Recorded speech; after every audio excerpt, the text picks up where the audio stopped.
Welcome to Just Us Friends, and you found your way to our video page where we have a number of videos dealing with some pretty tough life issues.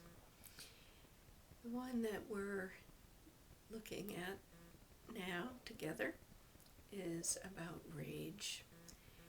And for many people, even if they never act on it, rage is taking a continuous everyday toll.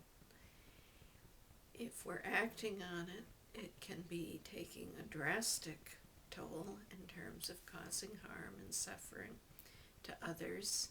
It might have even gotten you into some pretty serious trouble, and some of you may have actually caused great harm and ended up in prison because of your rage.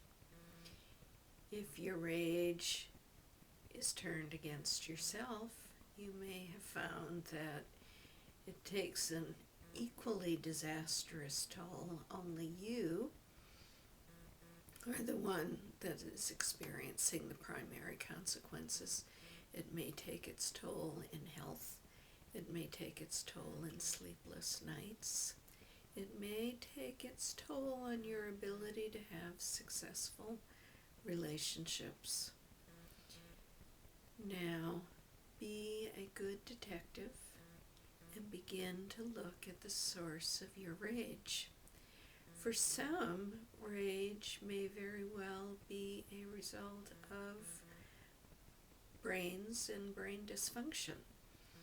If you've ever had a head trauma, if you've ever had a disease that's affected your brain, then it may be that there's a lack of impulse control or a hyperexcitability to parts of your brain. People who have dealt with excessive trauma like abuse or sexual abuse as a child may have a result of some brain dysfunction or brain damage that feeds or fuels rage for the rest of their lives. Certainly, there can also be problems with one's biochemistry that fuels rage.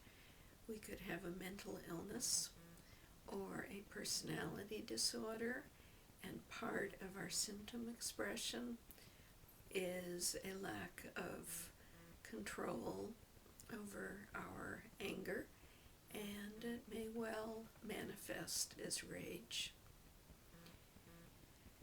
If we are sleep deprived, if we're not getting adequate and healthy nutrition, we may also be more likely to have rage. All of these are very important areas to explore, because if you are having problems with rage and it is destroying your life, and it might be a matter of changing to a healthier diet, or it might be a matter of getting a psychiatric diagnosis, and there may well be medications that can help you, then your life could be very different. So begin with your own inner research, examining your behavior, taking responsibility for what you think, what you say, what you do, and taking it seriously and considering, where is this response coming from? Now, if I were to look at a source of rage for most people that are generally healthy,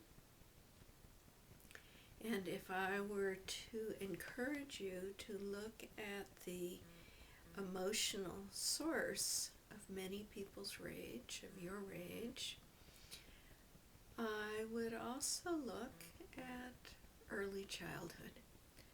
I would ask everyone to consider, when you were a child, what was a legitimate source of your rage?